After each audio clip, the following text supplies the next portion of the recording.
shadow hiding from the light, secrets buried in the coldest ground. We're digging deep where the truth is found. Daphne's case files, we're breaking the chain. Justice rising, no more pain. Evil's end, the final call. Behind the lies, we'll expose it all.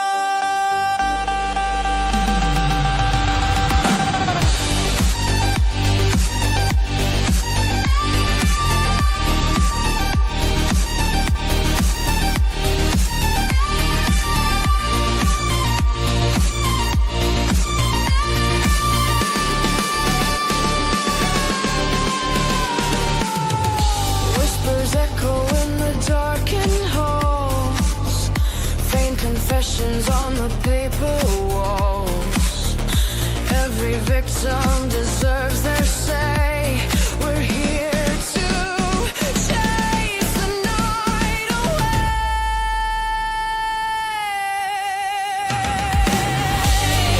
Daphne's case files, we're breaking the chain. Justice rising, no more pain. Evil's end, the final call. Behind the lies, we'll expose it all.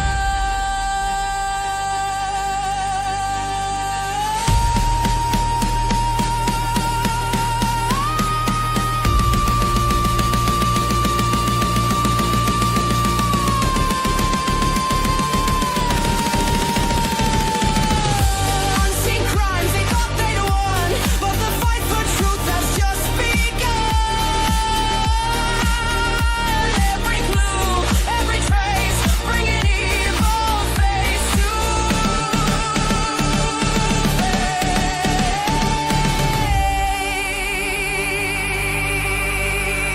face.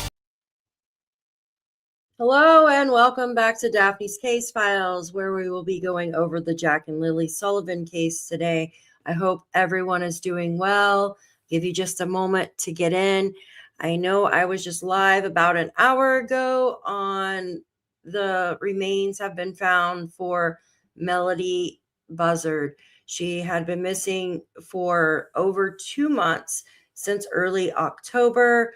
And if it wasn't for her school notifying the police that she wasn't attending when she was, had her mother had put her in for early registration, who knows if she would have been found. But we will be going over the Jack and Lilly Sullivan case. I have a bunch of stuff to go over with you guys. I don't know if you've ever seen this stuff. I have some new stuff to show you.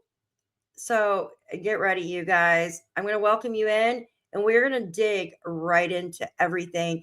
I hope everybody can hear me. We just had 10 inches of snow dumped on us, and now it's like icing outside. So lots of fun out there, guys. I'd rather stay in here with you guys.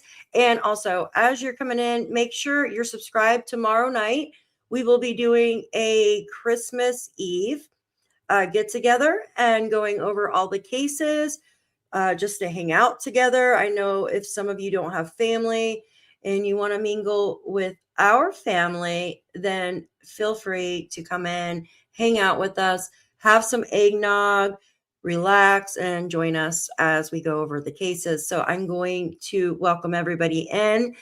I am your host, Daphne from Daphne's Case Files. Good to see you all. Wendy, hello. Good to see you. Angelina, good to see you. Squid, hello. Always good to see you. Miss Kelly, hello, sweetheart. I hope you are staying warm. Wendy, hello. Happy Turtle, hello. Countryside Wildflowers, Gaspel, hello. Betty, hello. Good to see all of you. If I missed you, hello. Hello, Darlene. Good to see all of you. Thank you so much for being here with me today. Thank you so much, Angelina. Thank you. I wanted to do like a Christmassy background for you guys. So holidays are sneaking up on us fast. Christmas is in 2 days. 2 days. That's crazy. Hi, Joyce. Good to see you. Good to see you. I hope all of you will be with me here tomorrow if you can.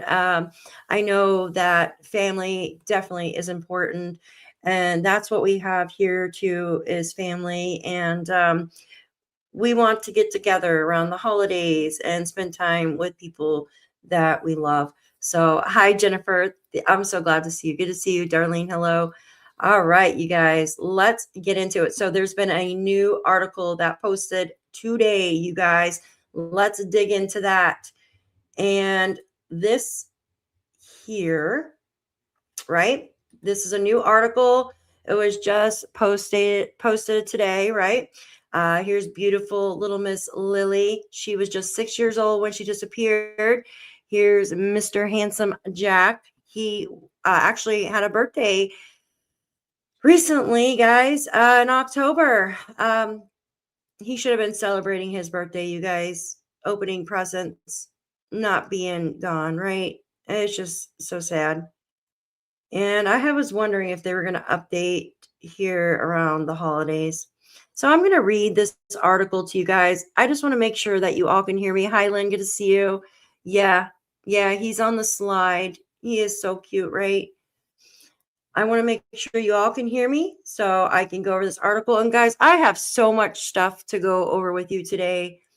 So much stuff. And I hope I have enough time because I'm telling you, it's a lot of stuff.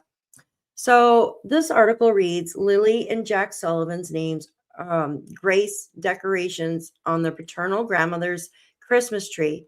But Belinda Gray is under no illusion the children are still alive. Lily, 6, and her 4-year-old brother Jack were first reported missing from their home in rural northeastern Nova Scotia by their mother, Malaya Brooks Murray, at 10:01 a.m. on May 2nd. Brooks Murray told police she believed the two children had wandered away from their home in Landsdowne Station. Police started looking for the missing kids less than half an hour later. Not even, right? Because they were called at 10:01. They showed up at 10:27. So that was fast, right? Because they were nearby. They were nearby doing another search and rescue, you guys. It goes on to say, but largest searches this province has ever seen has been fruitless. Take a minute to let that sink in. One of the largest searches. Thanks, Cal. I appreciate you. Hi, Blue Jay and Maggie. Good to see you. Oh, I'm sorry you have the flu bug, girl. Take some garlic vitamins. I swear by them. They will kill the flu bug and you will feel so much better. I promise. I promise. They help build your immune system. So just let that sink in. This is one of the largest searches this province has ever seen. Ever seen, right? It goes on to say, this is Belinda. My place is decorated. I have 4 grandchildren that come. Belinda said in an interview from her home in Middle Musquodoboit, right? Let me get these ads out of here. And it goes to say, when they vanished, Belinda hadn't seen Lily or Jack in person for 18 months since they moved to Landsdowne. Think about that. So Belinda, the last time Belinda had seen Jack and Lily, Malaya must have had been pregnant with Meadow, right? Malaya must have been pregnant with Meadow the last time that Belinda actually seen Jack and Lily. Hi, guys. Thanks for coming. Hi, Emerald. Thanks for joining. Good to see you. Hi, Robin. Good to see you. Hope your birthday was beautiful. Michelle, hello. Thank you. Thank you. Walking doggo, Blue Jay. I wish I could walk mine, but it's so cold and the snow is so bad. Merry Christmas to all of you. Yes. Happy holidays. Yeah. So think about that.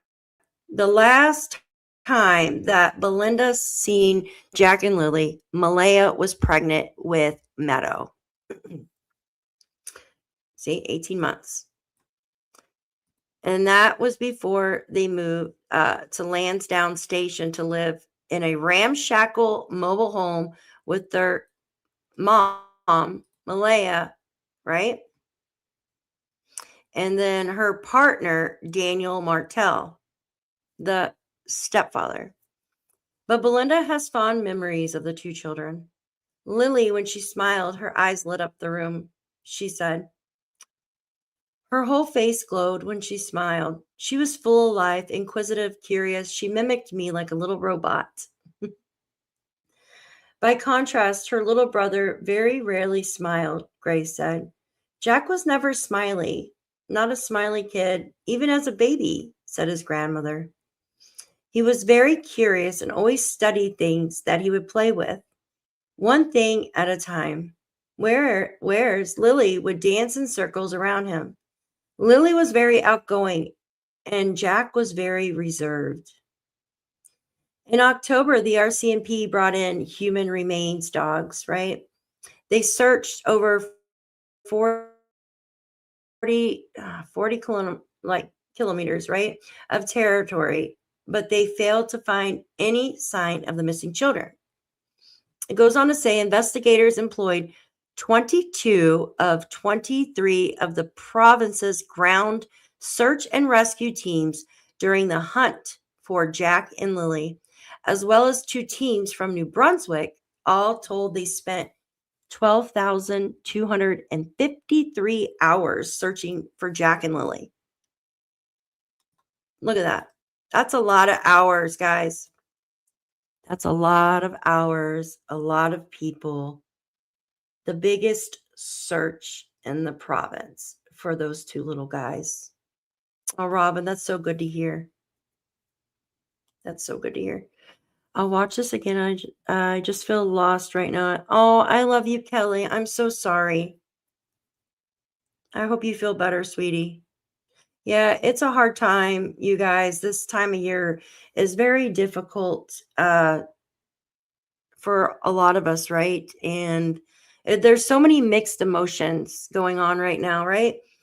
And especially with these cases, it does. It takes a toll on you and your mind because you can't, like a normal person can't comprehend how anything horrible can happen to beautiful children, right?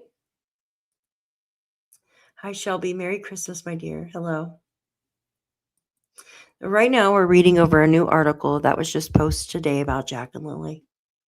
If you're just joining us, it goes on to say Mounties continue to work on hundreds of tips generated by the case, and searchers have combed through about 8.5 square kilometers in terrain in the probe.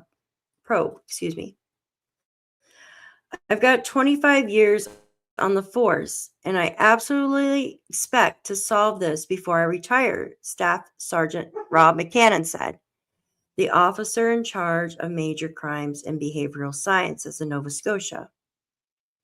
This file will get solved long before that, he said. Did you see what he said? Hi, Shan. Shan, I'm sorry I had to leave so abruptly earlier.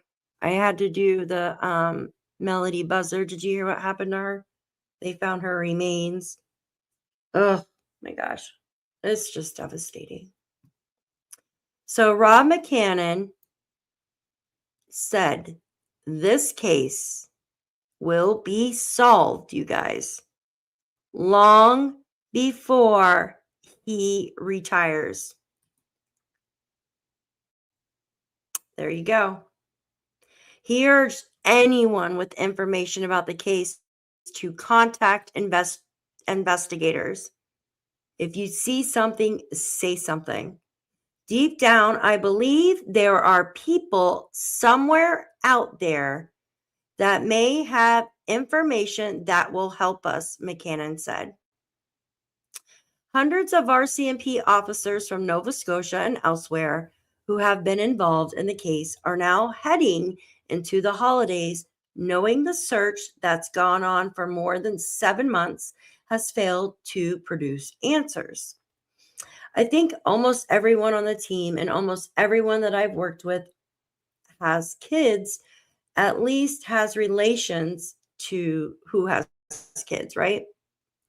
He said, in reality, there is very vulnerable people in our society that needs protection. And this is a very difficult file for all involved because we want answers just as much as everyone else does. It's unacceptable. Look at this. It's unacceptable for 2 kids to go missing and RCMP not to find answers, he says. We're not going to stop until we do. The RCMP are confident. They are confident they will solve this case. Belinda says, I worry sick they may not. Gray used, which Belinda used to see a lot of the children, right? Like she used to see Jack and Lilly all the time. Even after Malaya split from her son Cody, their bio father, more than 3 years ago. The whole family was into their lives when her and my son were together, she said. There were many visits. Once they split up, Malaya would bring the kids here just about every 2 weeks. Those visits continued for about a year after the breakup, right? And on one of the last visits, she stated that she had met somebody. Talking about Malaya had met Daniel, right? When she met Daniel, she told us that he was uncomfortable with her coming here. So right away, we said, well, why don't you bring him along? Malaya promised she'd mention it to him, Belinda said. But the next time she came, she stated that it is just not working out for her coming here. I want you to think about that for a minute. Just take a minute and think about that. What does that make you feel? Yes, more like jealous. Radically, absolutely. Red flags. Hi, Kelly. Good to see you. Yeah, it's sad. Oh, God, guys. Oh, look. Oh, look at her Christmas ornaments. Lily, love you. To the moon and back. I miss you. Beyond the stars. Moon and back. Oh. For a time, Belinda visited Lilly and Jack in the Truro area where they were staying with their mother's family, talking about Patty, Malaya's grandmother. That worked out for a good while, Belinda said. But in the fall, Jack turned 3.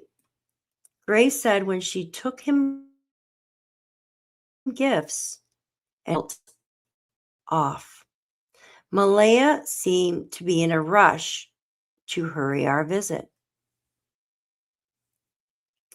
After about a year in Truro, Lilly and Jack and their mom and her new partner, aka Daniel Mathel, moved to Landsdowne Station. It was Daniel's mother that gave them her big trailer and she moved into the RV, Gray said. When Malaya told me she was moving to PICTOU County, she told me that his mother had a farm. And right away, I was picturing fields like a farmland. And I told her that sounded awesome. The kids would have a big yard to play in. That was wonderful. They maintain light contact through Facebook, Gray said. Before Lily's birthday this past March, Gray spoke with Malaya about sending money to buy a gift for the girl, I said. I just want you to know that don't think that we don't love them because we think about them all the time, she said. Look, I was thinking we're probably going to come for a visit. And I was ecstatic. I told her, we can't wait. That visit never took place. When Gray heard Malaya was pregnant with Martel's child, she chalked up the lack of a visit. I congratulated her, Gray said, and I figured, okay, so this must be why it's been a little distant right now, because I mean, she's pregnant, and I made up excuses about why she was too busy. At first, in the photos of Jack and Lilly, their mom posted on social media, they looked well cared for, Gray said. They were happy, and I just told myself it was okay if I didn't see them because they're living a good life. After the baby was born, talking about Meadow, the photos their mom posted of Jack and Lilly started to dwindle, Gray said. She started worrying about seeing a big difference in the kids. And I just kept telling myself she's got a new baby. And I know having a new little one can be a bit rough. Just think about that. Hi, PICTOU. Good to see you. Welcome in, everybody. I hope everyone's having a wonderful day. Hello, Root Strength. Good to see you. The real Norbeaster. Good to see you. Oh, I hear you. My phone has been acting up all day, like freezing up. Same with my my computer. I've got too much stuff in it, you guys. Like way too much stuff in my computer. We have yeah.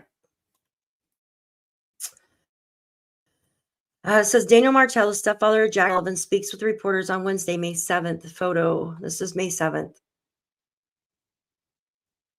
Wow. There's the stairs, right? Remember the steps? Wasn't there steps over here that Malaya was sitting on, you guys? Do you guys remember the steps that Malaya was sitting on, you guys?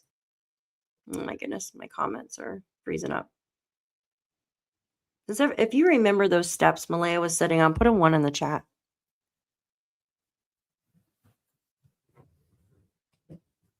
Did we freeze up again? Hold on one second, guys. There we go.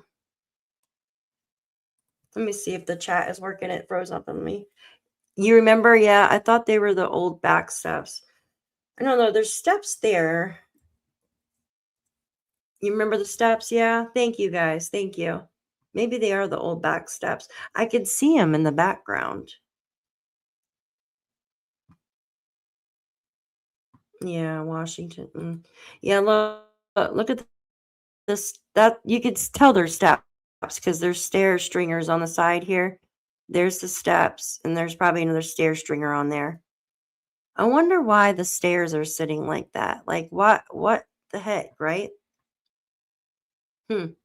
Just curious. That's all. That's the only time she looks sad. Yeah. It sucks, Russell. Like it really does.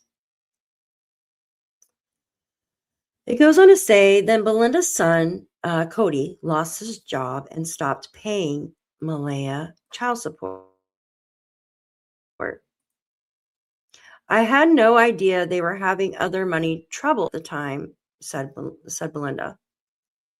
Gray learned of Jack and Lily's disappearance this past May 2nd from a family member. She was shocked the next day to see the yard around the mobile home where they were living was littered with old cars,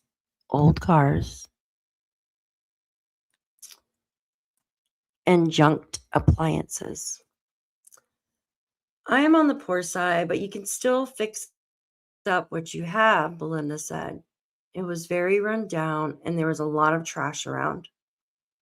Belinda first met Martel in the days after Jack and Lilly went missing. He seemed to be fairly concerned, Belinda said. Malaya told me on Saturday, which was May 3rd, the day after Jack and Lilly vanished, that Daniel's been in the woods ever since Jack and Lilly disappeared. That he's been scouring the woods The mobile home where they were living sits along a gravel road surrounded by dense woods.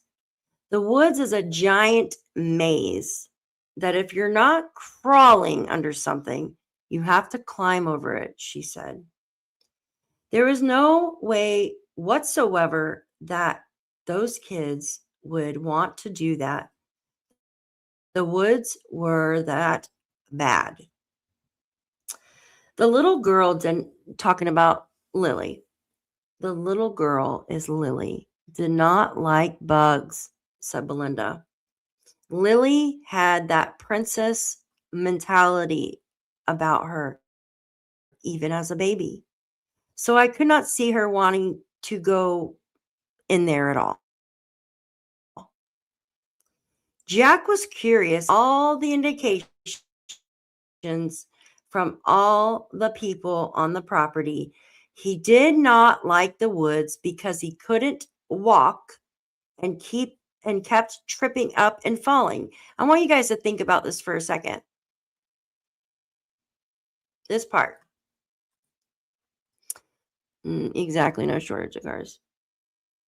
Yes, I agree with all of you. So listen, Jack would keep tripping and falling if he tried to go in the woods, you guys. So this goes and shows me something. If they went through those dense woods, there would be more than a cluster of footprints on the pipeline. Don't you think there would be a trail or something from the kids, from falling over stuff, from being loud in the woods, branches broken, scrapes, clothing torn, a soggy pull up, something? But nothing was found other than a clump of footprints. Miss Kelly, thank you so much for becoming a member of our channel, Daphne's Case Files. We appreciate you so much for being here, and I appreciate each and every one of you. Thank you so much, honey. You rock. You rock for being here. Thank you. Thank you so much. Isn't that amazing? Well, I got to do our Christmas here.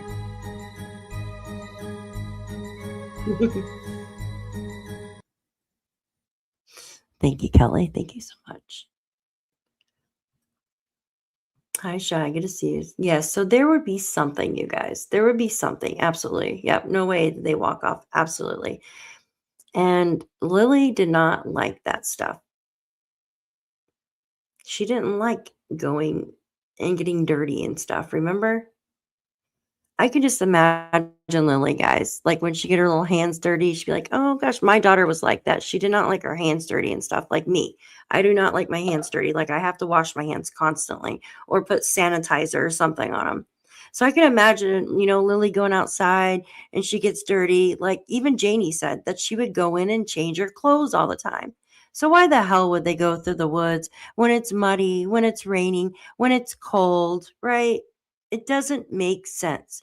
And then not to have any kind of trail, broken branch, scraped skin, torn clothing, an area where a child would fall, would leave some type of print on the ground, whether it be grass or dirt, sand, or anything, right?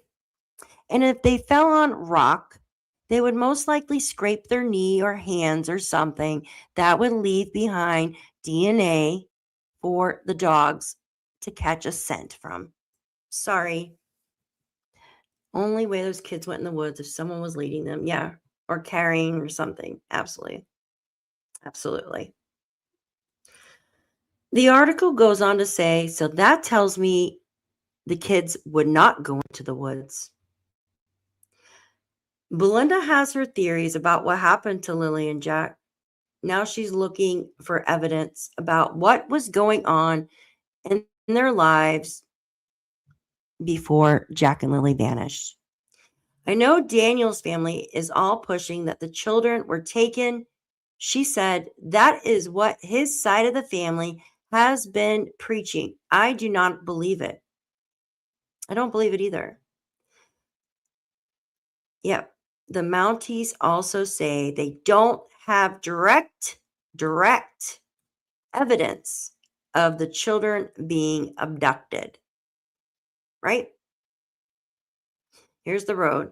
They have a picture of Landsdowne Road here, guys. Is that Lansdowne Station or Lansdowne Road? Maybe Lansdowne Station. Yeah. Dense woods near where missing Jack and Lilly Sullivan were living in Lansdowne Station, Nova Scotia photo. It goes on to say Belinda knows there are wild animals in the area, including coyotes and bears, but she doubts they were attacked. They attacked her grandchildren, Grace said. Noting searchers also told her they keep an eye out on the sky looking for like birds, like such as buzzards, vultures, stuff like that, right? Goes on to say on the morning Jack and Lilly were reported missing, Martel has said he was laying in bed with Malaya and their new baby when Lilly came into their bedroom. She had a pink shirt on.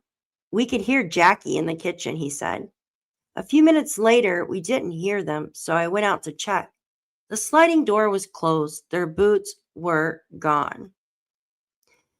He surmised the publicity that the children slipped outside through the sliding door.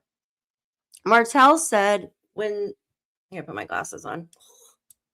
Martel said when they noticed the two children were missing, he immediately jumped in a white sport utility vehicle, 2017, jeez, and searched neighboring roads, including looking on culverts. By the time he returned home, the RCMP were there.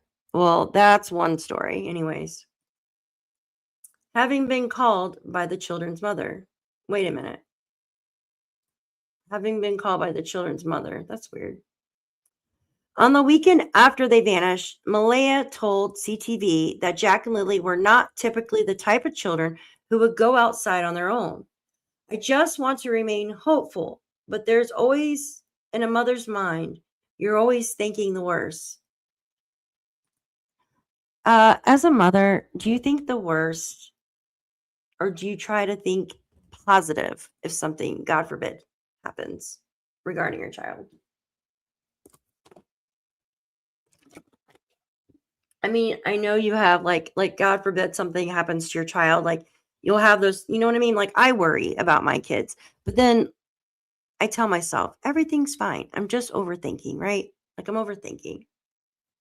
I can't wait either. I know she is strong. Goes on to say soon after the children disappear, Malaya reportedly left Daniel and the county with their baby to stay with the family. Martel has said that he provided RCMP with his cell phone and that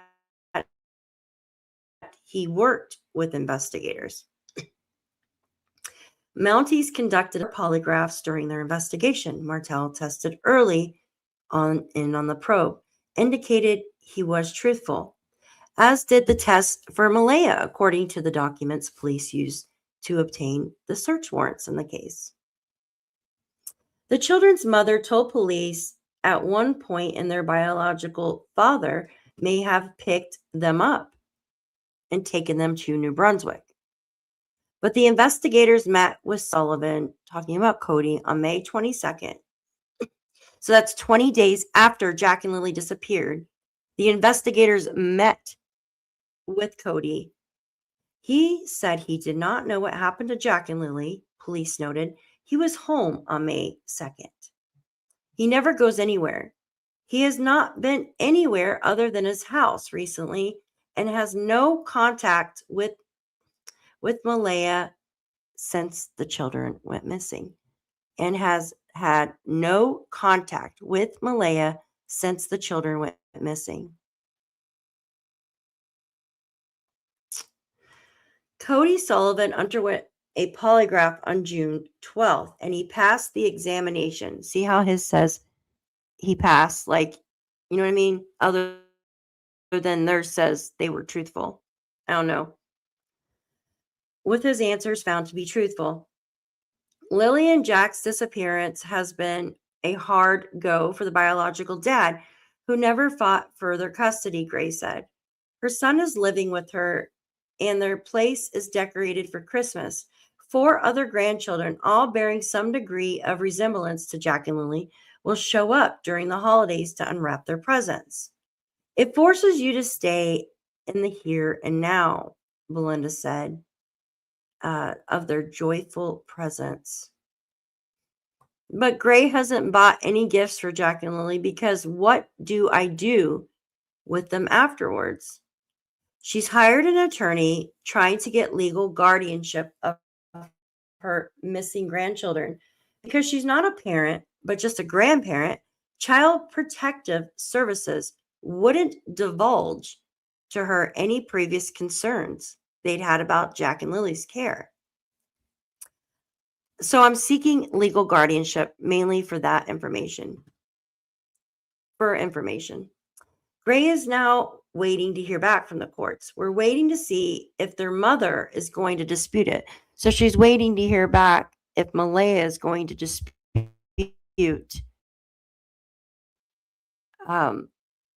her guardianship, right? Gray now wishes she'd stepped in earlier to help care for Lilly and Jack. If I had time back, she said, in her voice trailing off, we would have gladly had them. Their mom dropped them off so she could have had a break. Gray has steeled herself to the possibility that the children may never be found. The only thing I tell myself is that I know that they know we love them. Right? And that was the end of that's the end of the article. It's so sad, you guys. It's so sad. Let's see. Oh, where's the picture of the beautiful tree? That's so sad, you guys. I have some stuff that I want to share with you guys. Thank you all for joining me tonight. Oh, goodness. I got too much stuff. I almost knocked my microphone off there. What she means is it's not working for Daniel. Daniel told Malaya to make that call. I know that Cindy had told her to, like, something about call RCMP about maybe Cody or something. That was around midnight on Friday night. If Daniel was involved, they were taken just far enough, then moved again. Now, Water Bio Dad was involved. Has someone else taken them? In my opinion, everyone is a suspect to me. Absolutely. All right, guys. Now, give me just a second to remove this. I hope everybody's staying warm today. It is very frightful outside. Very frightful. It actually just got dark here, right? I got some stuff to go over with you. Now, as you know, I've been following this case since day one, you guys. Day one. And I've been saving every single document talking about text messages, voice messages, everything that has possibly been said by the family, right? Everything. Some may think that's kind of overly obsessive. I say that I try to make sense of this case because there's a lot to it. There's a lot that goes into these cases. And having this information helps, right? It helps to understand kind of what is going on here. Now, I'm going to start putting these on the screen for you guys.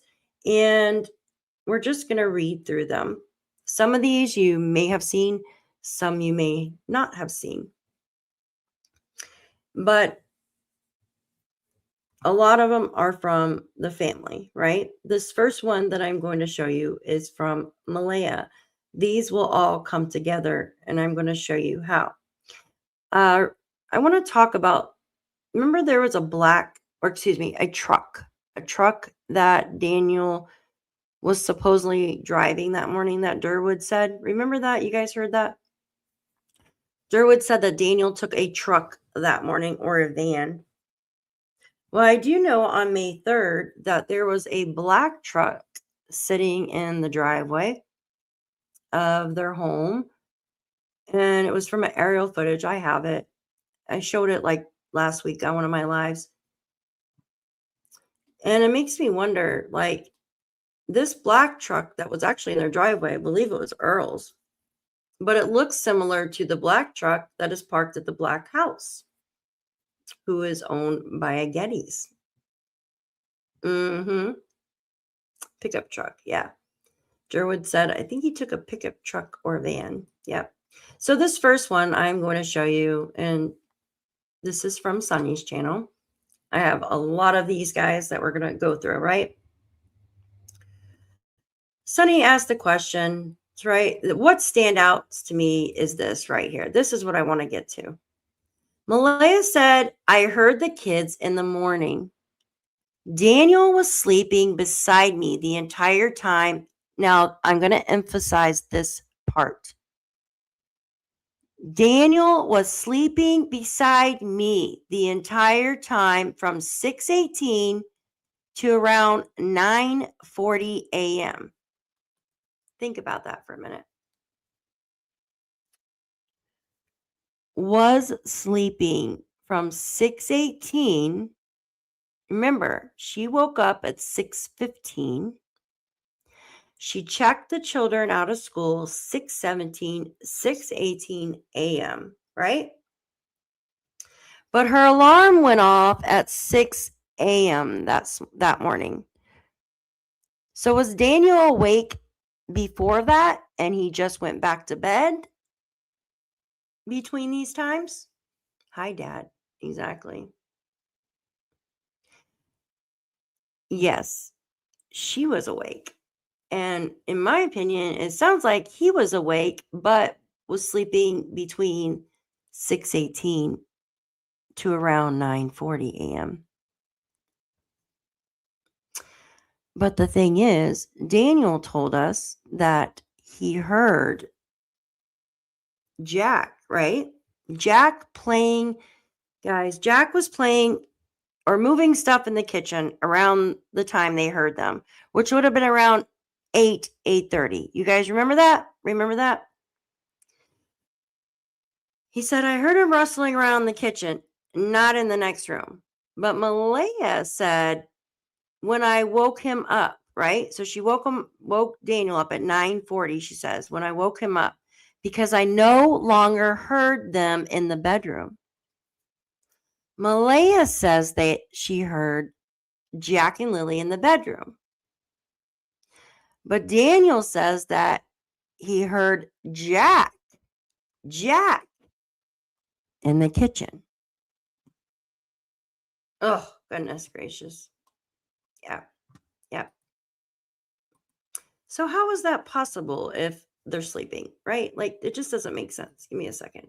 Just think about that for a minute.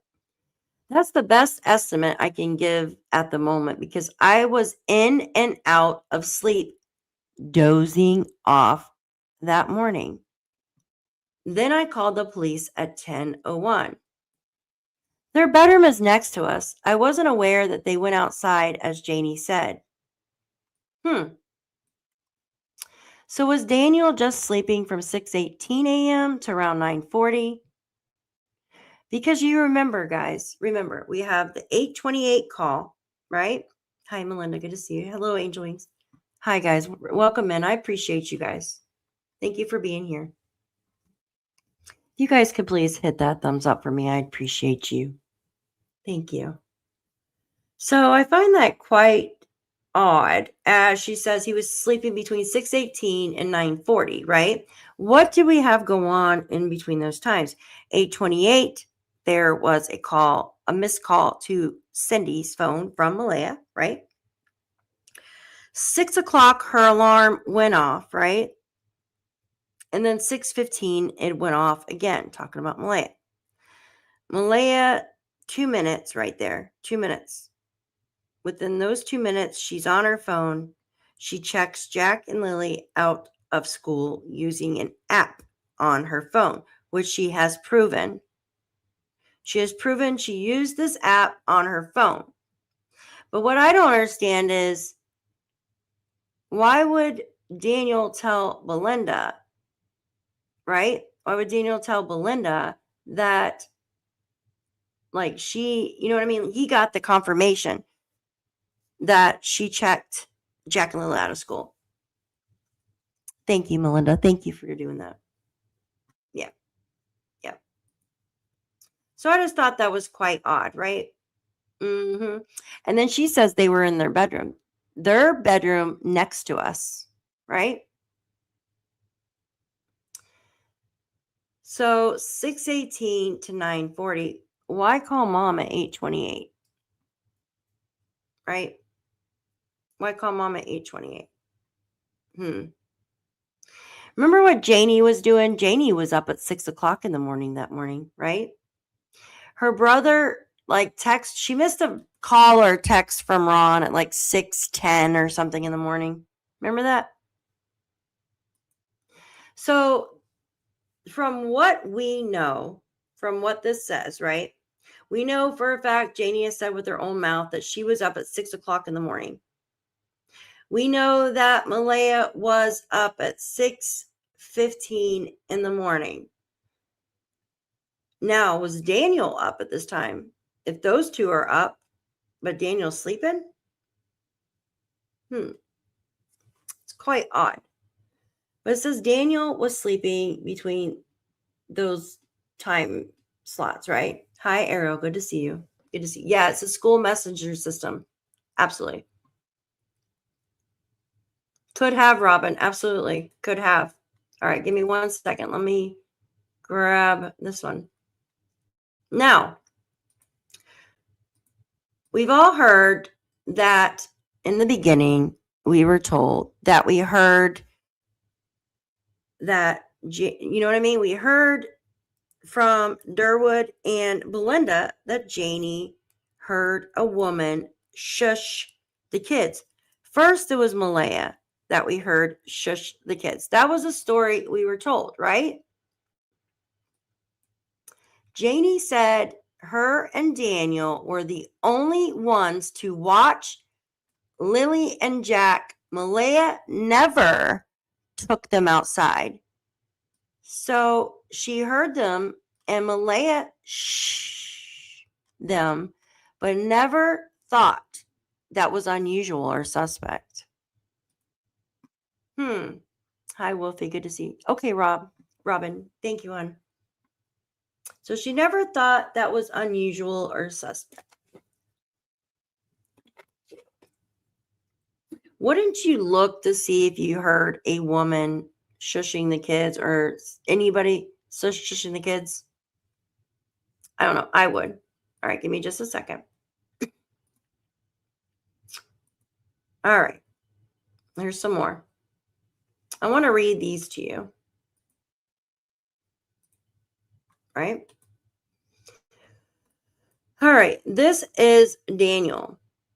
Malaya's time of 10 a.m. is false. We can leave it at that, which we know is correct. Hello, Deanna. Good to see you, nurse. Hello, everyone. Welcome in.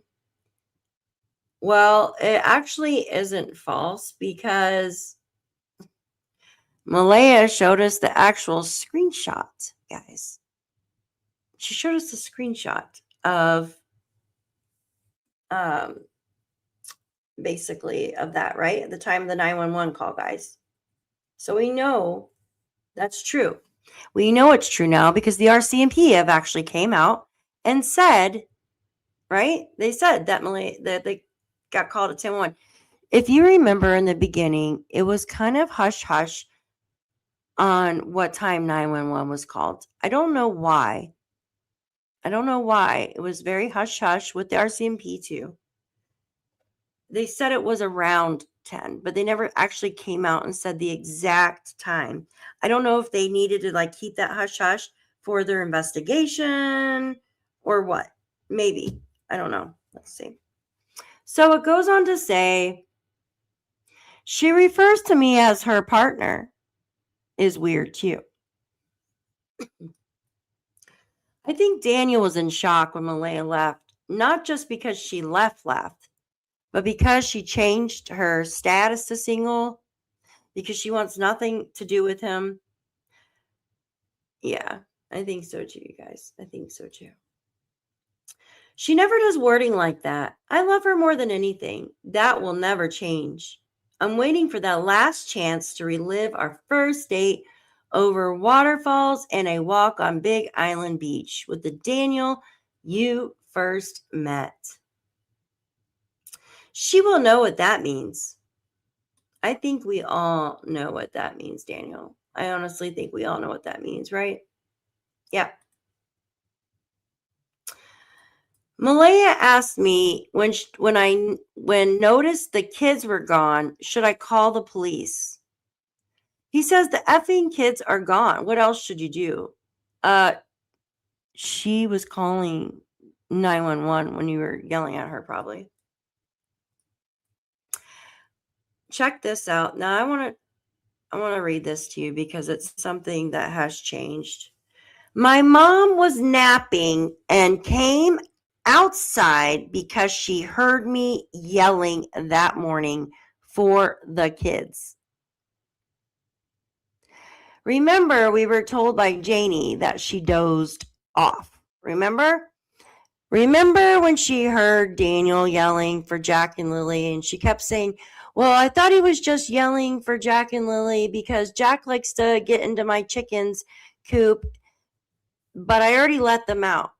But wouldn't Daniel be yelling for Jack, not both of them, right? I see that. Oh, could be, Deanna. Could be. Or the one closer by where they fish. So that's different. Malaya was playing on her phone. Mom came out and said Malaya had a look of worry in her eyes. That mom was home. Wouldn't you know that your mom was home if the chickens were out? Can someone please answer me this? If the chickens were already out in their run and you come out of the sliding door, which is right next to the chicken's run, so you have a clear view of seeing the chickens right there, right? Chickens are right there as soon as you come out the sliding door. Wouldn't you put two and two together that your mom is home? Also, Daniel, you came in at 8:30 that night with Jack and Lilly. You know what I mean? I don't understand how you guys didn't know Janie was not home. Right? She didn't go on a date with some guy, right? And she usually goes to town, right? So wouldn't you expect the chickens to still be up in their coop? I don't know. That just doesn't make sense. Why didn't Janie go to town that day? Out of all days, Janie didn't go to town. Why? Why didn't she go to town, you guys? Someone please help me out here.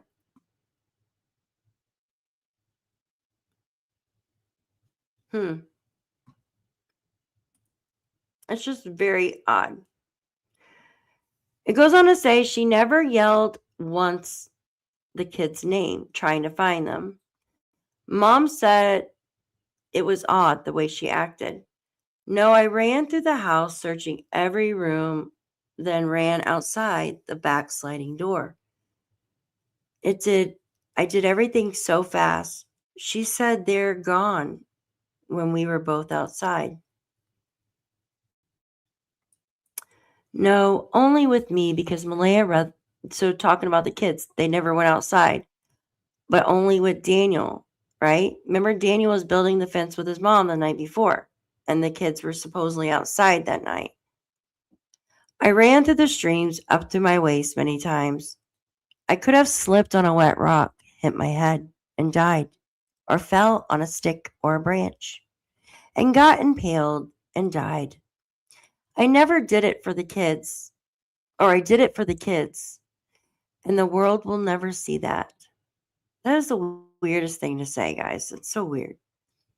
Right? And then he says, remove everything, remove everything. It paints Malaya in a bad light. Just please remove it. People are attacking Malaya, and detectives told me. That's so weird. Yeah, I find it very odd that the one day Jack and Lily go missing, right, that she doesn't go to town. What are the coincidences of that, right? Like, what's the I just chances, right? I don't think they're at a waterfall. I think they're closer than we think, but that's just me. All right, give me just a second. These are all right, here we go. Now this one. Okay, Daniel says he sent a Snapchat of his location because there was service because of the high elevation. All Malaya replied with was thank you. I found it odd because she would always send heart emojis, or I thought I'd get a thank you, babe, like the norm. She did thank you because she didn't add on babe or something else to it. Like, I don't understand that. Why is he expecting to be coddled by Malaya when her children are missing? I don't understand that. I found it odd because she would always send heart emojis, or I thought I'd get a thank you babe like the norm. I eventually returned home, got food and water, and when I was leaving, Malaya said this to me on the front deck. Babe, I'm going to move to mom's. Do you want to come? I said, absolutely effing not. I know the public doesn't know, but Cindy, oh my God, she's an effing unit. Manipulation and deceit to the effing forefront. Anyways, that's enough time on her. Malaya fell vulnerable to Cindy over and over. Remember, history repeats itself. So May 3rd, first search briefing with the commander of operations at 6:30 p.m. Me and Malaya are being briefed on how the search is progressing and unfolding since the beginning. Malaya breaks down and exits the briefing. I remain gathering every detail and studying the areas searched, where dogs were deployed and GSAR is traveling. Helicopter and drone search data is electronically stored. Make, as I said, exits the command center headquarters and sits in an ambulance with a paramedic being examined. Paramedic then leaves the ambulance and Cindy enters to talk to Malaya privately. Ambulance door shuts. 5 minutes goes by and Malaya and Cindy come out. That private talk changed the way Malaya is as a person. That's just what? No eye contact, and she was visibly shaken uncontrollably. And kept saying over and over on repeat, I have to go with mom. I have to go with mom. It was said so many times. Logan was putting Meadow in Cindy's car, right? And he goes on to say he chased the car and stuff like that after Meadow, right? The one part I want to talk about is after Malaya and Cindy and baby girl left, went down to the trailer. Malaya grabbed diapers and some of baby girl's clothes. Logan was with Malaya helping her get her stuff, right? Logan asked Malaya, are you going to take your clothes? Malaya says, I can't find any. Logan replies, you're not going to take socks or anything with you? Malaya again repeats, I can't find anything. I was walking, and then she goes, I was walking down from the command center, so I didn't witness the situation. Malaya indeed had hardly any clothes there. They were not at the house. I know Malaya will probably say she left because of rugs, or I abused her, or I abused the kids. If I abused any of them, I'd be charged with domestic violence. I don't abuse women, first of all. Second, I don't abuse the children. Yes, I admit I used drugs. I'm not ashamed of it or hide it, but I hope this paints a clear picture. And if it doesn't, well, at least you listen to it being said.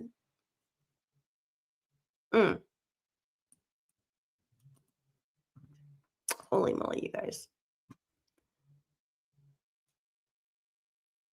Oh, yeah, Kelly, absolutely. Well, there's one thing that always stuck out in my head from a retired investigator. He says, well, if they're not in the woods, right, and there's no abduction, what else is there, right? What else is there? Right? I keep clicking on the wrong damn thing. All right. Daniel said, I just want to read this real quick. When Lilly was sticking her head in the room, he could hear Jack in the kitchen in the background. Right? Says this right here. This is Daniel's statement. But Malaya said you could hear them in the room. Daniel said he did not see him, but he was usually like clumsy and stuff like that, loud and clumsy. So it was easy to hear him. They like to eat and snack all the time and sometimes stash food away.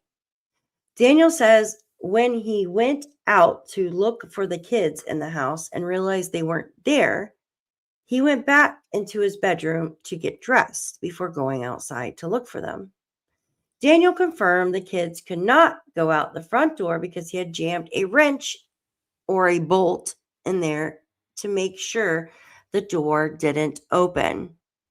He said he does this most nights because there's a bear that used to hang outside.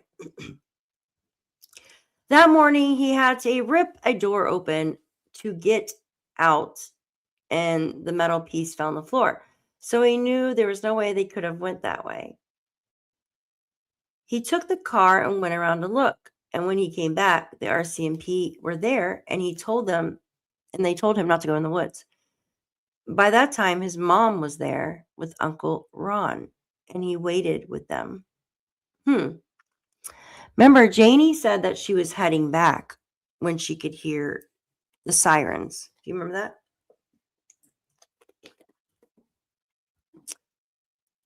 But Uncle Ron had went to the store and to take his mom to an appointment or something too, I think, or maybe to town or something like that. There was a time when he was looking in the woods, he thought he heard a scream that sounded like Jack and Lilly. He stopped and stood for a little while, but the helicopter overhead was too loud and he didn't hear anything else. At one point on Friday before dark, he took a half-hour video on his phone of where he's searching. It was a steep part of the hill, and he does not think Jack and Lilly could have gone that way. He was using a flashlight on his phone to try and see in culverts, but he didn't see anything in the water. They talked about what happened on Wednesday and Thursday, and Daniel initially had the days mixed up, but then confirmed through online banking on his phone that they had spent Wednesday in Truro with Malaya's grandmother and went to run errands, including Malaya's family on Thursday.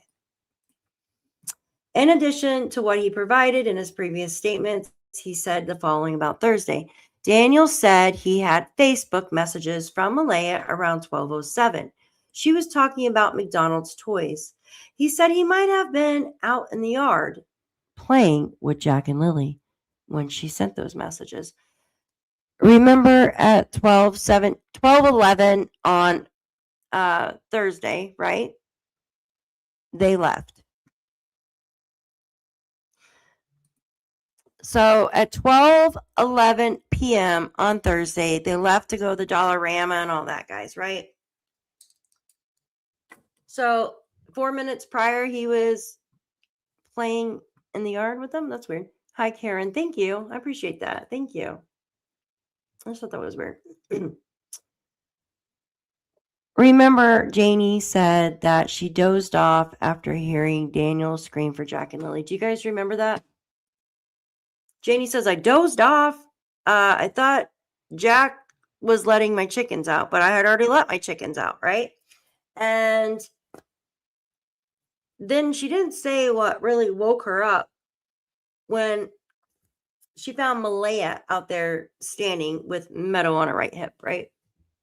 Anyways, this is Daniel. It says, my mom was napping and came outside because she heard me yelling that morning for the kids. Malaya was playing on her phone, right? Mom came out and she said Malaya had a look of worry in her eyes. That mom was home. No tears. No tears. She wasn't scared the kids were gone. Just a look of worry, like she got caught for something. Right. Here's another one. We woke up. Didn't hear the kids, proceeded from the bedroom to the kitchen. I looked into the living room, no kids. I ran down to check under their beds, ran to the kitchen, got my shoes, proceeded outside of the backyard, went around the fence. I thought he jumped over the fence for some reason. I don't know. Maybe. She asked me if she should call 911 while she's calling 911. I ran up to the kids' cabins to check, and when I was screaming for the kids on my way back down, that's when Mom came out of the RV. Well, you said in this previous one, Mom was already out because she heard you screaming, right? I thought Mom came out because she heard you screaming. I didn't know she came out after you were in the woods. I don't know. Maybe she heard him screaming when he was all the way in the woods. Right? Oh, where am I at? I was screaming for the kids on my way back down. That's when Mom came out of the RV and confronted Malaya. Malaya, what's up? Malaya turned around and said the kids are missing. Mom said how long? 20 minutes. So about 3 minutes to get outside, right? Then about 4 minutes to get up to the kids' cabins and circle down behind the RV. But Mom confronted her when I was halfway down. How do you know that? How do you know your mom confronted her when you were halfway down? You were in the woods. With her 20 minutes, she said, we have a time around 9:35 to 9:45. After I got back down from the cabins, Malaya was standing in the same position holding Meadow. I ran into the house and did the Landsdowne road. I'd never seen the blanket in the tree, by the way. Going out to the railway tracks on that road, turning and going back down, doing Landsdowne Station Road, following it back to the 289 and finishing the trip by going up the trail beside the house, the right of the RV, if facing the driveway. I met Mom at the top of the hill when driving back.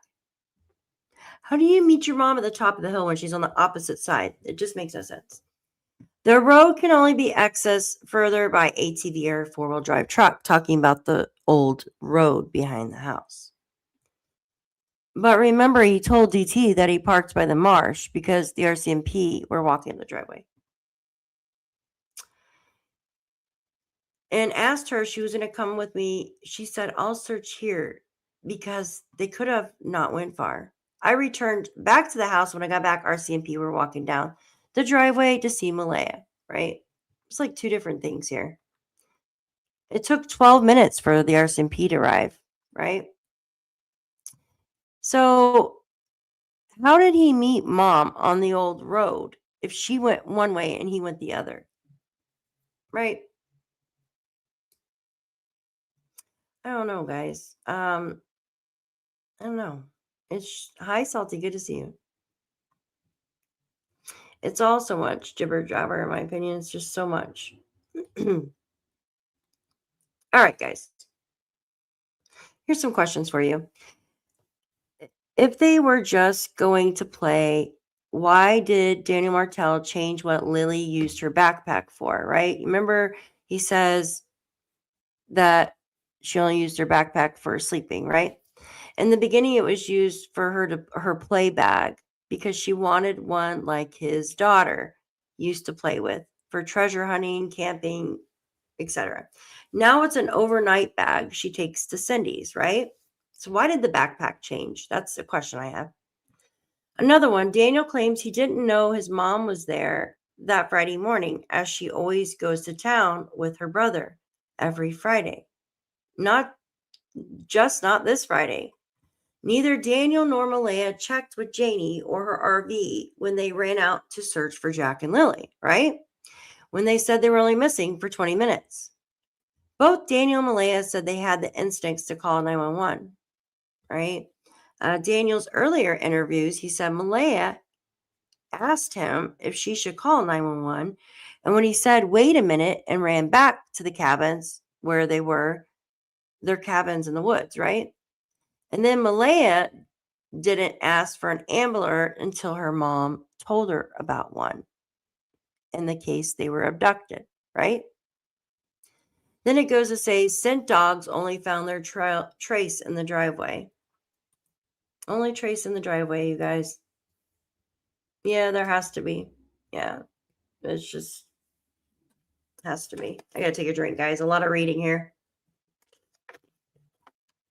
A lot of reading here.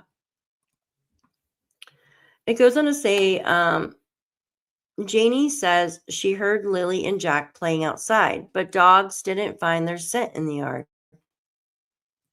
Only in the driveway. Both Malaya and Daniel claim they woke up because they heard silence, but they know Jack and Lilly slipped out the sliding door and were outside playing, but they didn't know that because virtually the door is quiet, right? The sliding door is silent. Janie said she knows they came out of it, but she didn't see Jack or Lilly come out of that door.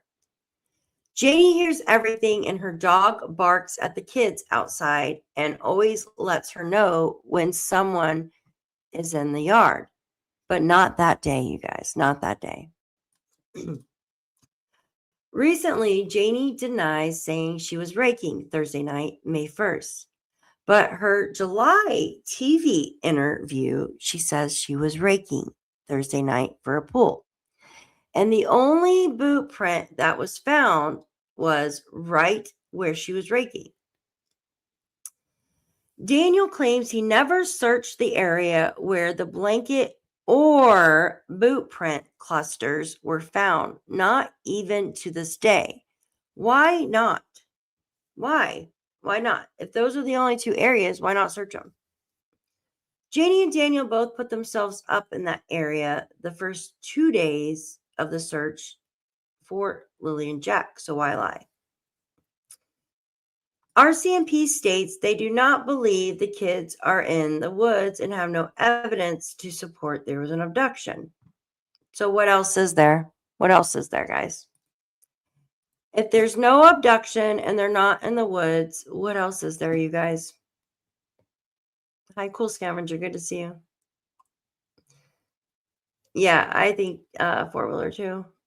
How do we know that DM never searched there? He admitted to it. He admitted to it. These questions were done a few weeks back, but he admitted to not searching that area. He says he hasn't searched that area. He doesn't think they're in the woods. Right? All right, give me just a second. I want to go over something real quick with you before I show you more. I got to take a little tiny break. My eyes are going cross from all the reading. So this here is, it's just another thing. How does parents with math use affect their children, right? It goes on to say Wendy Haight is a professor at social work in Illinois and part of the research team looking effects math on families and children. The research has been conducted 7 largely rural central Illinois counties with help from Charleston Child Welfare Field Office through SERVSM. Their studies have involved interviews and psychological testing with children who are in foster care because their parents are on math abusers, right? I'm just going to come down here. I just want to read a couple of these things for you. What makes math so dangerous for users as well as their children? I'm going to talk about that for a minute. So, this is a little bit of what we talked about yesterday, right? Missing chip. Painting the Past YouTube channel. Never heard of it. Off Reserves about a month ago is scary. It's unbelievable. All of missing South Dakota. Yeah, that is scary. Hold on one second, guys. I've got something too that I need to show you. 1 second. Let me go to my history real quick. 1 second, right? There was something I pulled up earlier and it was really important that I wanted to show you. 1 second. I don't know why I clicked off of it because I lost the darn page. So I have to go in my history. There we go. I wish I could show more than one darn thing on here. I wanted to keep this in mind. So in this area where Jack and Lilly disappeared, there's a lot of issues with math, right? And I have to call it math, which I know sounds ridiculous, but unfortunately. All right, guys. Nova Scotia's health posts. This was just posted on December 5th of this year, you guys. We have received a report from a community source regarding math suspected to contain MDMA, oxycodone, and amphetamine in PICTOU County. Date the rug was tested December 5th, 2025. Name of the rug, suspected to be meth.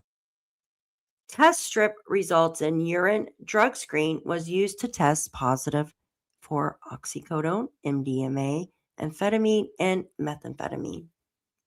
I want you to think about that for a minute. Now, we don't know if Malaya was using it. We can kind of have thoughts, but we do know that what are you asking for a screenshot?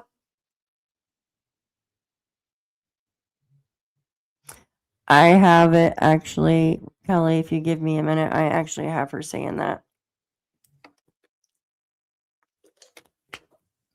I actually have that screenshot. Guys, I can back up all my shit with receipts. If I say it's a fact, I can back it up with receipts. I can. I want you to think about that for a minute. This is what's going on in PICTOU County. We know for a fact that one parent was using this reported rug, right? This is the type that is going around in this county where Jack and Lilly went missing. Date it was tested Friday, December 5th, 2025. Name a drug, right? Suspected to be meth. Test strips, urine rug screening was used to test sample positive for oxycodone, MDMA, amphetamine, and methamphetamine, right? How to stay safe. Let someone know. It goes on, tells you, and it says do not use, blah, blah, blah, blah. Start with a very small amount. These rugs are stronger than what people may expect or may. What? That's so crazy. So if people are using it, they're telling people have naloxone ready, right? If they overdose, right? Avoid mixing them. Combining opioids, benzo, all of them, right? Risk for overdose or death, right? I'm going to come down here. This is what it looks like. So we know one parent was actually doing this in the house, and this is the type that is going around there. That's crazy. This is the actual type that is going around in this county right now, is mixed with all of these other rugs. Right? Like I said, yes, it is a pandemic everywhere, right? Right? But this is the actual type that is going around there right now. It's mixed with other shit. That's what I'm saying. Right? So when you combine all this together, it makes you really whacked out. Do you think 2 children should be in a home with someone that has this in their system that's using that? No, absolutely not. Right? Could 2 children have accidentally got into a bag or something like that laying around? Maybe. Maybe thinking it was like little crystals or something. Sugar, maybe? Just speculating there. Salt? Who knows? Could have been on the counter in the bathroom. Yeah, they cut it with stuff. Yesterday we were reading how if it's just pure, they cut it with like all sorts of shit. It's crazy. But do you think it's good that we only know of one parent doing it? But in my opinion, if one's doing, the other one's doing it. I think it's good that children in our home with this shit in it. I mean, it's ridiculous, right? You guys, right? It's just disgusting. All right, give me a second. What were you looking for? Janie and her raking. If you give me a minute, let me get this off the screen before YouTube has a freaking cow. Let me see 1 second. Anytime this stuff is in a house, you guys, with children, doesn't matter what age, there's going to be problems. There's going to be problems. That's a fact. Where is it at? I have both.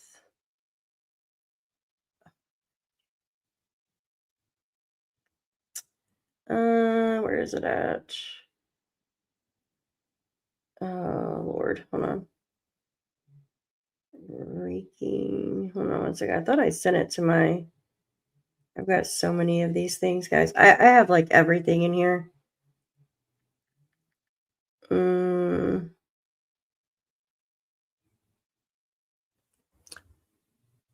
Can you see that?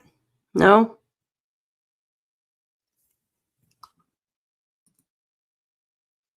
Can you guys see that? It says Janie McKenzie, no kids here. Way have a pool, was not raking the driveway on Thursday night. If I did, don't you think the RCMP would notice? They're not stupid.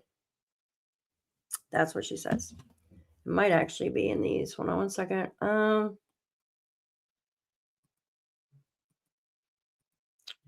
Is this the one I just read? Yes. Hold on 1 second. Where's the other one at?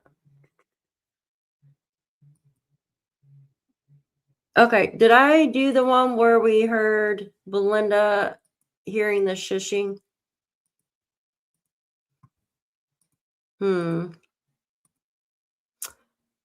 Goodness, I have so much. I got it. Thank you. I got it. American Justice. Yeah, thank you. I got both of them too, like back to back. I think I have it in my email. I appreciate you. I might have it in these. Let me. Belinda said Janie said Daniel were the only ones to watch Jack and Lilly, which we heard that, right?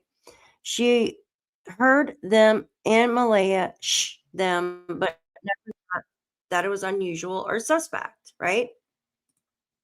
Give me a minute. I got so many of these, you guys. Like, it's freaking crazy.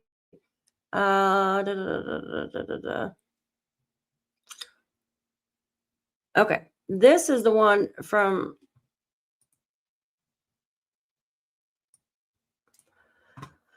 This is the other one. So Durwood is denying, or he is saying, Janie's denying basically. Explain the wander off theory against Janie says she heard a female escort the children out of the yard about 8:40 a.m. Janie says, I didn't hear anything but the kids. But how would 2 people, right? How did 2 people, what context is it? Is raking or you're not raking? Kelly, you're freaking annoying. Go away. Bitch, you see like everything I post. Like, I don't need to prove anything. Jesus, Lord have mercy. Go kick rocks. I don't have time for you. Right? So you see that if you're raking the freaking ground, that's stupid. I'm sorry. It's stupid, right? And why would 2 adults, right? You have Durwood, and he says that he's saying what he's been told, right? Why would he freaking lie about something like that? And Belinda also, right? Belinda even said that Janie told her that she heard someone shushing. So why are we changing it now? I don't understand. Why are we changing this? It is so aggravating. I don't understand. Like the story just keeps like I'm gonna say devolving. It's not even evolving into it's gross. Here's some. Malaya tried throwing me under the bus now. Leaked messages from her. She's backed into a corner now. Her and her mother did it. I believe it with 99% accuracy. But yet he goes on to the news and says that, no, we didn't do anything. Oh, wait. And there's the car. There's one of the car. I don't know. I'm not dealing with that. I'm not even dealing with it. Unless I got proof of something, I got receipts of something. I got receipts of something. I've got it somewhere in my box of crazy. Seriously. So that is one of the vehicles Daniel sold. Look, it says it needs a muffler, head gasket, musker. Or the car had a new head gasket kit, including timing kit, a clutch kit put in, has approximately 16K ago. For features, it has a sunroof, heated seats, heated front windshield, tinted windows, right? It will need new rockers done on both sides, and exhaust will need some work. Do you know his brother actually has the same type of car? Oh my God, I got so much. Hold on one second. Wait, this might be it. Oh, nope, that's the same one. Hold on one second. That's her and Durwood arguing. And Durwood thinks that I think Wong's right about the vehicles, but wrong who the owner might be. He's telling the truth on what he saw. Okay. Oh, wrong one. You guys, I swear. So much stuff. Oh yeah, here we'll show her. We'll show that real quick. Hold on. I've got this one. Oh, this is another thing too. Look. Thank you, American Justice. I did let okay, this is talking about Janie, right? This is Janie. I did let the RCMP in my trailer. They searched my trailer 3 times, but Belinda said, but not on Saturday, Janie. They needed to get a warrant and come back the next day. And Janie says, no search warrant. Are you saying police searched 3 times or searchers? Police got a warrant for Sunday.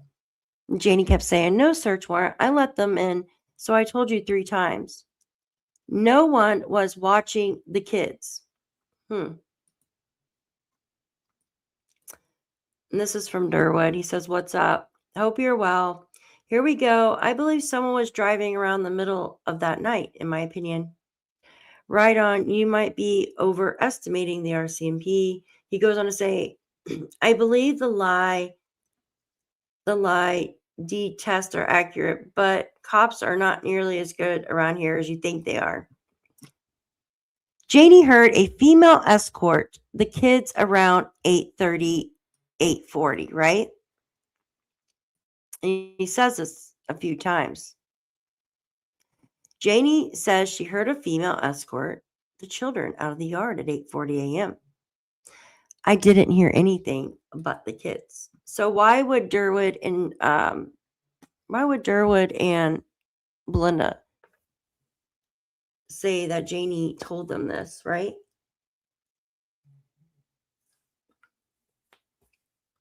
Oh, thank you, Mallory. Yes, I did a live a few hours earlier on that. Thank you.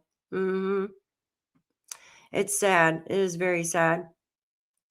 It is a very sad. This is a car that supposedly, now I don't know for a fact. Could this be the car? What's that writing on the side? Oh, wow, guys, look. What kind of vehicle does Malaya drive, you guys?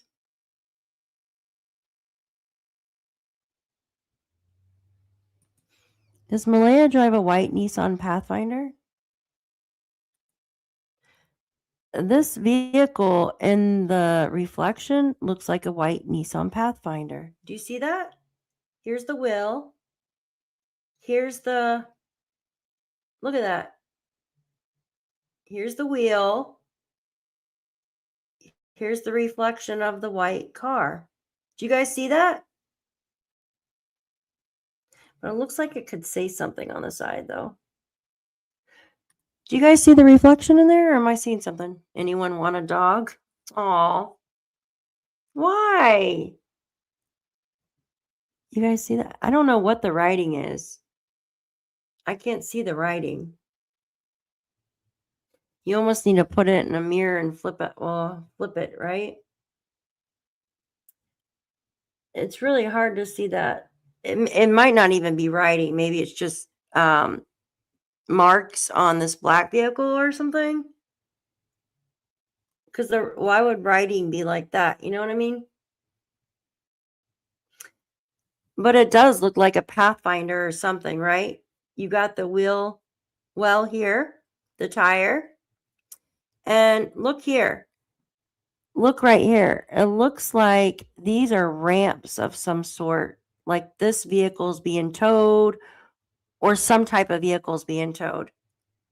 You see the ramps here? These are ramps.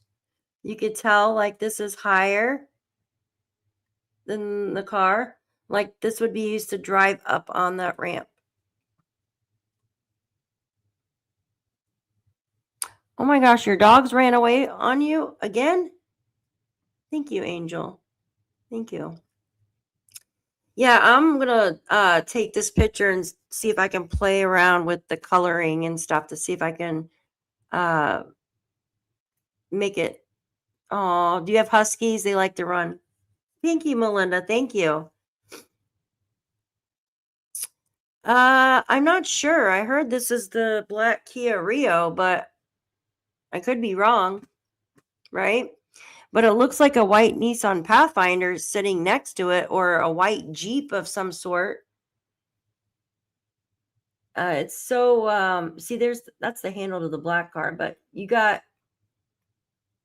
the front here. Here's the hood. I mean, of course, it's going to look distorted a little bit because it's a reflection, right? Reflections are never perfect. So it's going to look distorted a little bit. But you have, look, you have the window here. You know what, guys? Let me see something real quick. Is that a cop car? Hold on. That might be a cop SUV, guys. Look. Look at the top of it. You know how cops have that big. Hold on. Looks like something here. I'm gonna have to definitely blow that up and oh, Jen, thank you. Thank you. French Mastiff.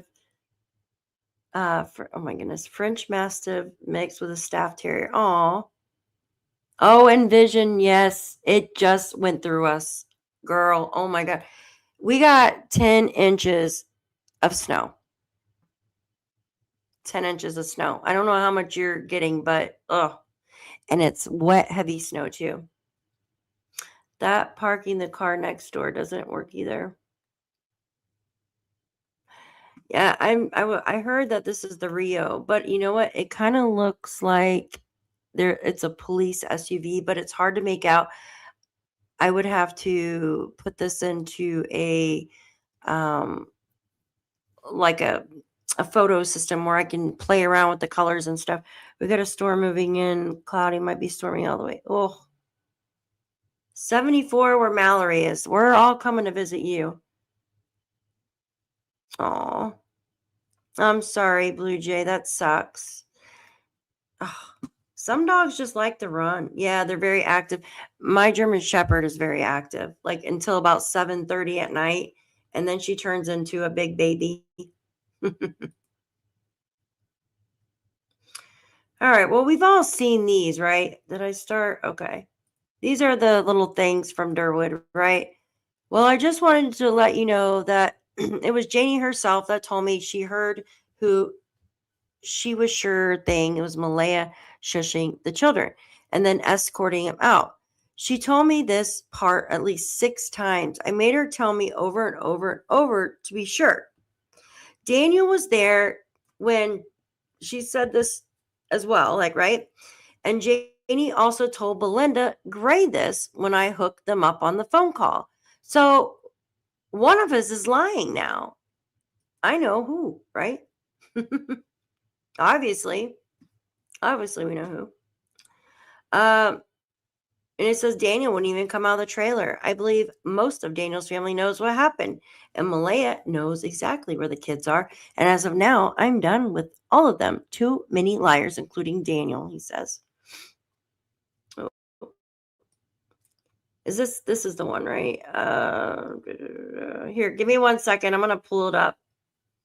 Give me 1 second. I want to pull that up. American Justice does a great freaking job, guys, with her stuff. She works hard and like gets all these things together, documents together. That's the one I have, right? 1030. I have 1030 up there, right? I want to make sure I have that one on there. Hold on. Thank you, my dear. You are awesome. All right, here we go. All right. Give me a second, and I'm going to show you where she contradicts herself, right? Let's see. We'll just read Janie's stuff, right?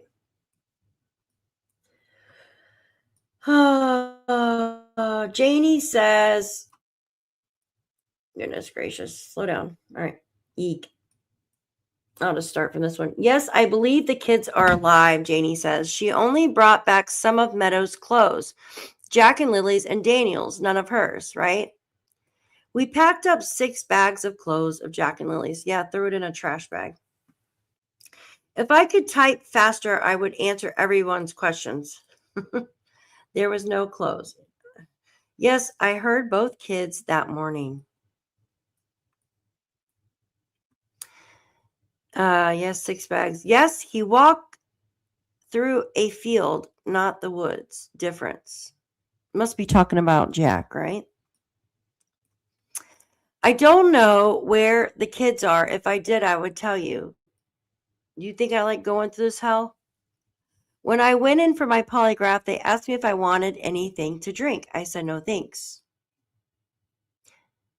And then she goes, I was telling them there was none of Malaya's clothes. No kids were here to have a pool. Was not raking the driveway on Thursday night. If I did, don't you think RCMP would notice? They are not stupid. And then she says, I was splitting wood yesterday, put it in today. All right. She goes on to say, yes, I was raking where the pool was going around supper time Thursday night. No pool because there was no kids here. Why put it up? But you just said no kids here. They have that's not even English. Was not raking the driveway on Thursday night. If I did, don't you think RCMP would notice? They are not stupid. But she argues that the pool is not in the driveway. It was going in front of the RV. That is the friggin' driveway. Thank you, American Justice. I think what she's doing is she's arguing the fact that I'm going to show you. This is just craziness, right, guys? Give me a second. Hold on. It drives me freaking insane. Give me 1 second real quick. We're going to pull up the picture, right? We're just going to pull it up because there's no freaking way, dude. There's no way. Oh, shit. What time is my other live? I have so much more shit to show you guys. This is crazy. All right, 1 second. What? Come on, work for me. People post the weirdest things on here. All right, where is it at? Right here. I don't know which picture would be better. All right, no one messaged me on Facebook because it'll pop up. All right, check this out. Look at this. So she said she wasn't raking the driveway. But oh my God, dude. Right? Like this just does not make friggin' sense, right? Okay, check this out. It's not in the driveway. It was going in front of the RV, Janie says, right? Guys, this is the freaking driveway. She was actually putting it here, right? This is the driveway, guys. What else would this be? This is a driveway. That is a driveway, you guys. So why is she trying to say that's not a driveway now? I don't understand that. Right? What else do you call it, Robin? What else would you call that? I don't understand. It was going in front of the RV. That's the freaking driveway. She even says that's the freaking driveway in her freaking thing. You would think so, Jacqueline. You would think it would go in the area where the place set is, because that's the only place with grass. It's just nuts, guys. It's absolutely absurd. I just freaking can't anymore. It's all so absurd, you know. It is crazy, absolutely. I think, what time am I doing my summer wells? 'Cause I have got to go over the stuff that I have here too. I had like a whole, oops, 6:30. Okay, I still got a little bit of time. It is so absurd. I found a pig that had a patch of grass. Maybe that's why she does not consider it. Get out of here. What, like fucking 5 pieces of grass like sitting in the driveway? So maybe that's why she didn't consider it right here. Is that it? Or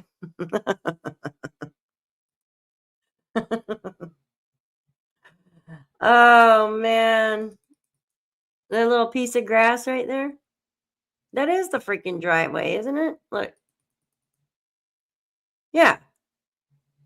Yeah, they had freaking cars all freaking parked up in here. That is the driveway. Is she saying that's not? Oh man. Jeannie got response for that. I don't know, man. This is just nuts, you guys. Here, can I play something for you real quick? I made a ton of videos back in the day, right? And I forgot about them. I have a few more minutes I have to show you. If I can find it. Hold on 1 second. It just makes my brain hurt. Like seriously, it makes my brain hurt. Would I do history or playlist? Playlist, right? Playlist. Watch later. I think it's under watch later. Who is this? Why do these people keep popping up for? No, I don't want to watch them. I want my own playlist. 1 second, guys. It just take me just a second. My internet is super duper slow. I don't know what's wrong with it. All right, let me get rid of that.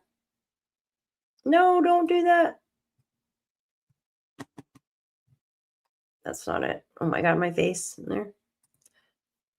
Jeez. Sorry, guys. I'm trying to pull this up. It's taking forever. Come on, please work for me. No, go away.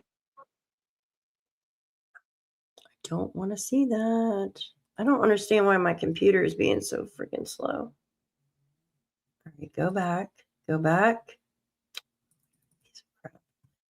Sorry, guys. I'm trying to fix this. I hate this when it takes forever. Let's see. Oh, yeah, he's doing one too. Let's see here. Wait, is that my history? No, hold on. I'm crazy. All right, here we go. Is this it? Goodness gracious. Maybe this is it. Okay. I think I found it. Let me remove that.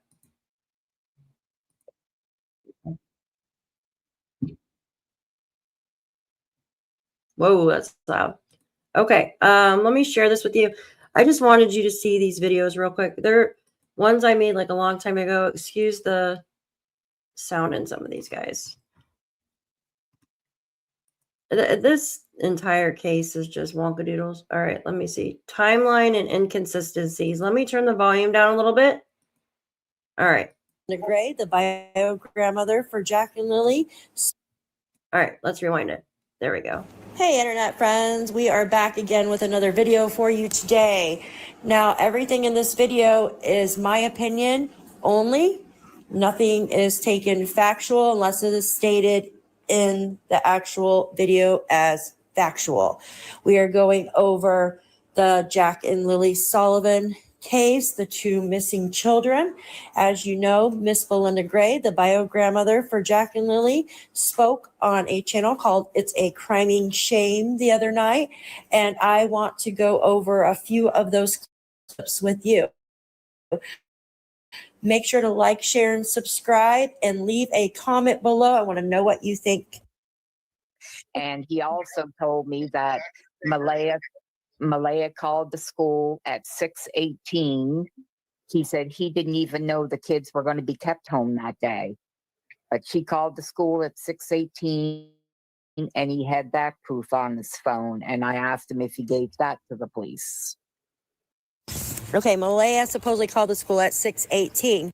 I'm sorry, but that's the stupidest thing to put a freaking pool there, in my opinion. Hi, Donna, good to see you. At first, I thought you had lived there. Lived where? Lived here? But she used Daniel's phone. What Daniel had asked her if he didn't know the kids were going to be home that day, why are you using my phone? And if the story is true about Malay bringing the kids to the road, wouldn't she had been by the road at 6? So this is what I want to get at. Why, where did this story come from? Why, you know what I mean? Why, where the hell did the story come from that they were, Malaya was by the road, you guys? What is that even, like, why?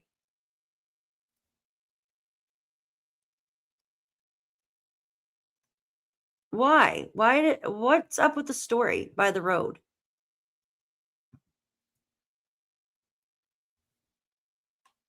It is a freaking driveway. Like, you don't put a freaking pool there.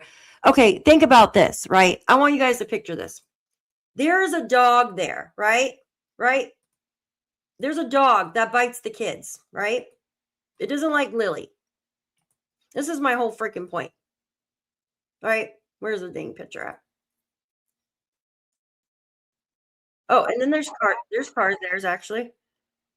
Right. Well, here, let me get a better picture real quick. Oh, come on. Give me a second. Where'd the picture go? Her fence, right? She said she was putting a pool. Let me get a good picture of the area. All right, here we go. Janie says that, God dang, stupid thing. All right. Janie says that she was putting a pool right in front of the fence, right? Right in front of the fence. Yes, it's a driveway. Maybe nobody parks there, but there's oil spots there. You can see them.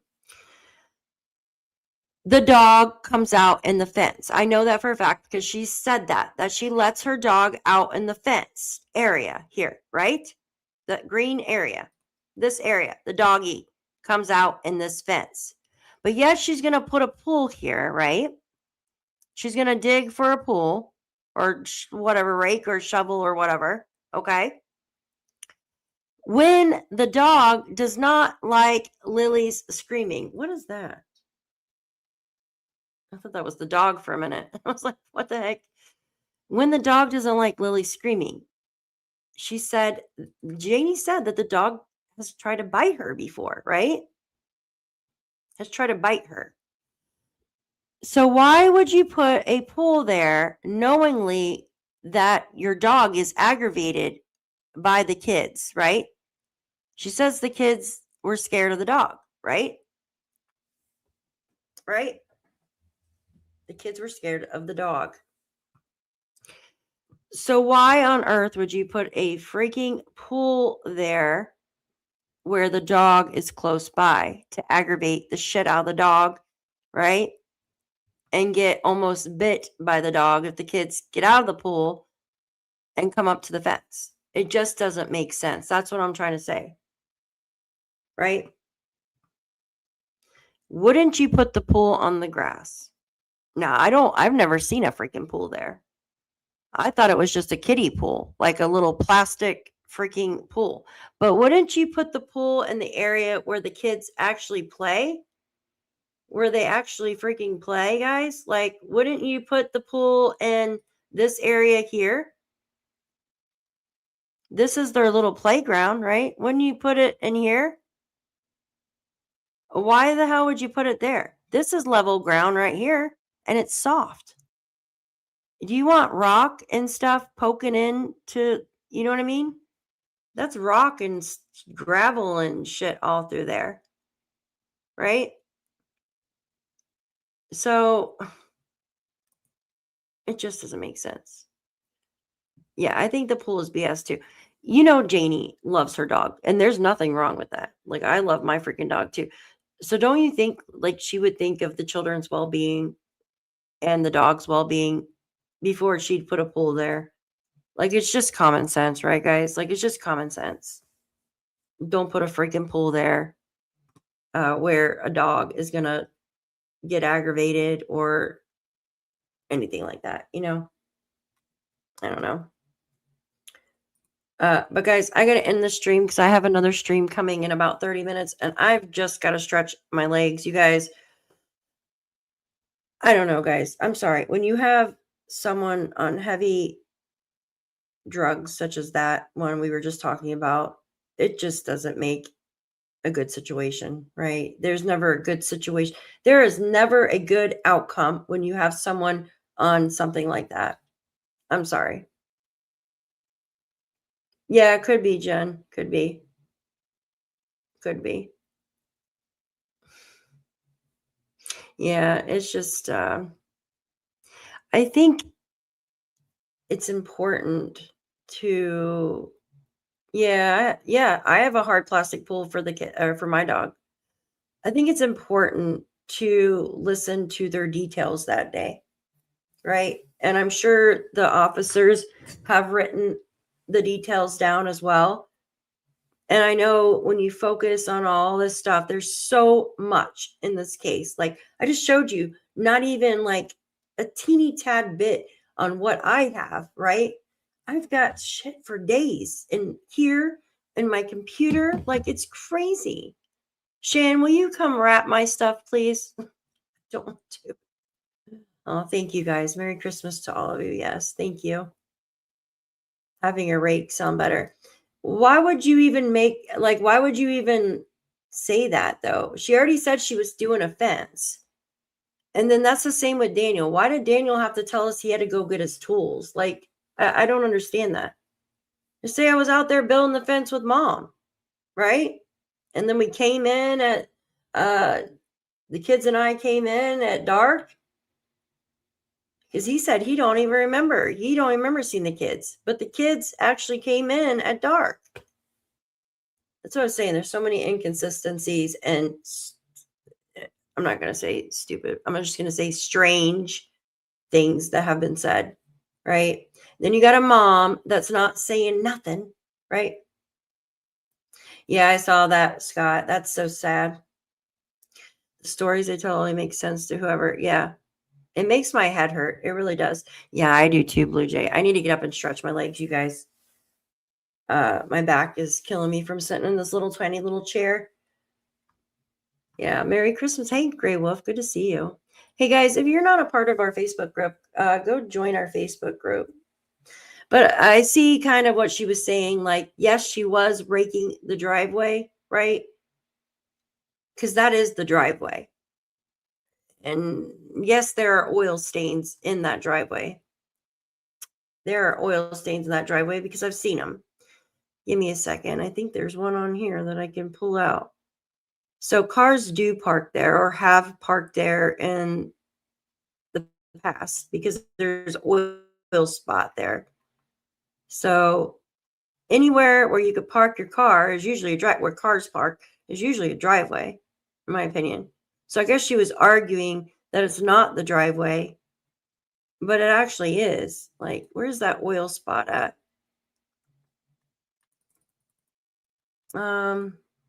Right there is the oil spot, isn't it? Let me see. Oops.